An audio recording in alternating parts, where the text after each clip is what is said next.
Apa kabar semuanya? Semoga kita semua selalu diberikan kesehatan oleh Allah Subhanahu wa Ta'ala.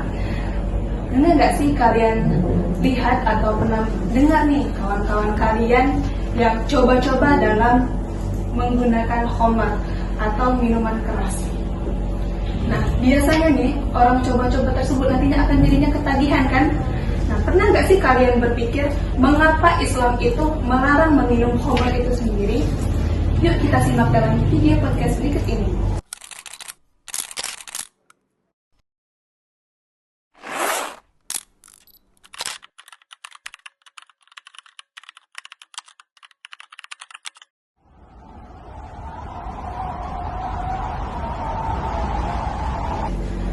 Masyarakat Arab itu sebelum kedatangan Islam, mereka itu terbiasa dalam menggunakan khamar, baik dalam pesta atau dalam pertemuan, bahkan dalam jual beli pun mereka terbiasa dalam menggunakan khamar.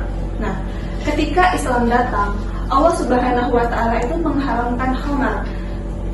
Tapi Allah Subhanahu wa Ta'ala melarang menggunakan khamar itu melalui beberapa tahap. Yang pertama yaitu tahap pertama itu ketika sahabat bertanya kepada Rasulullah SAW, mereka bertanya, mengapa Allah mengharamkan khamar itu sendiri? Lalu turunlah Quran surah Al-Baqarah ayat 219 yang menyatakan bahwa di dalam judi itu terdapat dosa besar.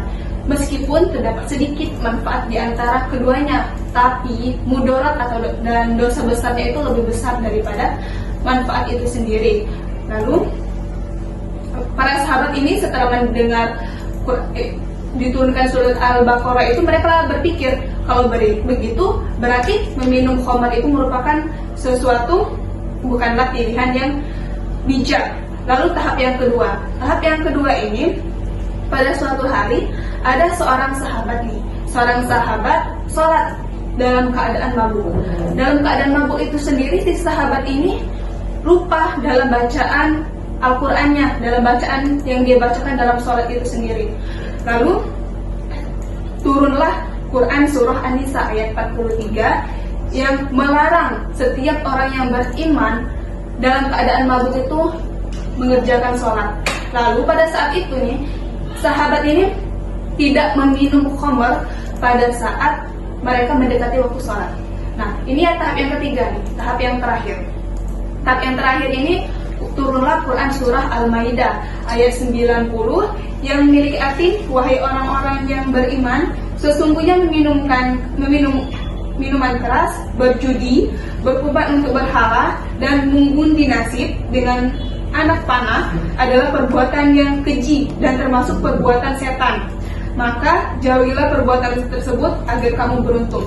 Lalu di ayat ke-91-nya, yang berarti dengan meminum minuman keras dan judi itu, setan hanyalah bermaksud menimbulkan permusuhan dan kebencian di antara kamu dan menghalang-halangi kamu dari mengingat Allah dalam melaksanakan sholat, maka tidaklah kamu untuk berhenti. Nah, pada saat ayat itu turun, masyarakat Madinah pada saat itu menumpahkan semua khamar yang ada di rumahnya, sehingga jalanan Madinah itu penuh dengan aroma khamar. Nah, pada saat itulah seluruh masyarakat Islam pada zaman itu meninggalkan khamar. Dalam kisah ini kita belajar bahwa Allah Subhanahu wa Ta'ala melarang umatnya itu dengan penuh kasih sayang, dengan penuh hikmah.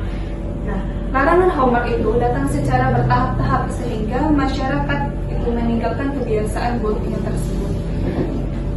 Nah, dan yang terpenting yang harus kita tahu bahwa khamar itu diharamkan bukan tanpa alasan.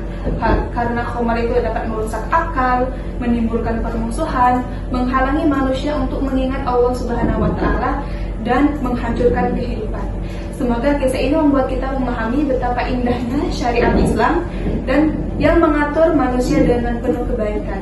Terima kasih. Wassalamualaikum warahmatullahi wabarakatuh.